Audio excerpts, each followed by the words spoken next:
Sir, Article 14 of the Constitution guarantees you equality of opportunity. It disallows any kind of discrimination on the basis of place of birth, sex, religion, etc. Why should this alone happen? That when it comes to the question of recruiting men to the army or the armed forces, you should think of the volume of population, the number of recruitable male population in a state, and then base your recruitment to a particular regiment on the basis of these figures. So I would plead that the whole matter be considered. Otherwise, what would happen is that on these two counts alone, the disparity in pensions, the reduction in the recruitment quota to the various regiments of the armed forces, the resentment against these policies and these procedures would continue to go on, and one day this can burst in such a big dimension that it will not be controllable. I would also plead for some other benefits to the ex-servicemen. For example, you have reserved 10% of posts or 15% posts in the various public sector undertakings in the departments of the government of India, in the state governments for persons retired from armed forces. But have you ensured that the system is working well?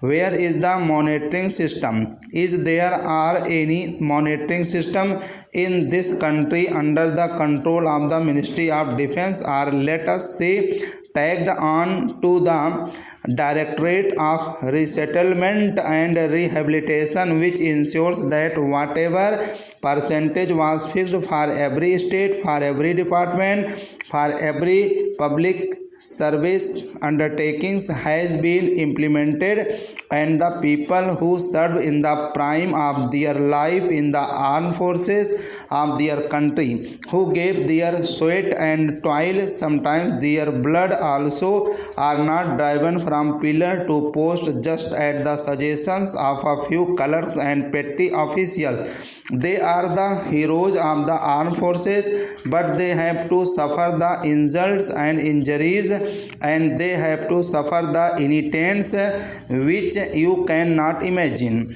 Here all members of parliament, including the Minister of Defense, will award laurels to the armed forces. But when a man retires from the armed forces, he is driven from pillar to post. He is a man who has done his duty.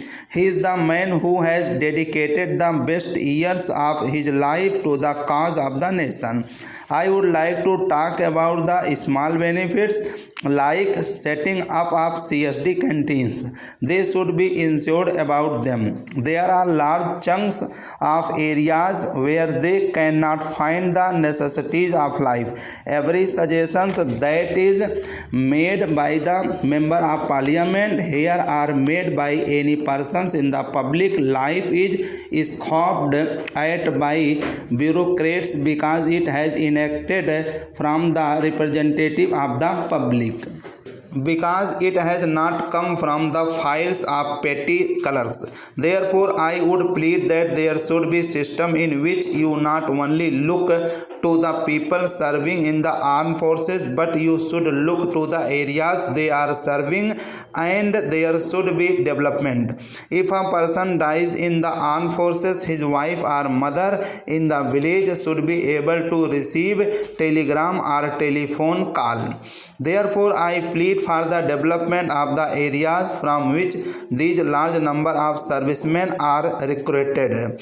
I would suggest that unless plans of the Ministry of Defense are linked to the total defense of the country by simply parading the armed forces by giving them laurels and medals, you will not be able to defend the country.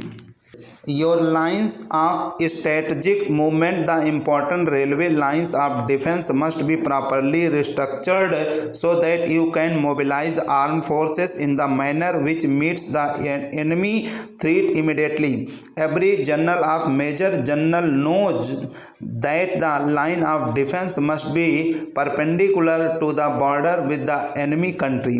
There is a railway line to Amritsar.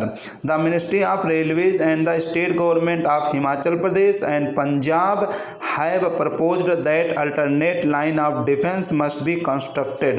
This should be given due priority not only for the development of the region but also for the development of the country.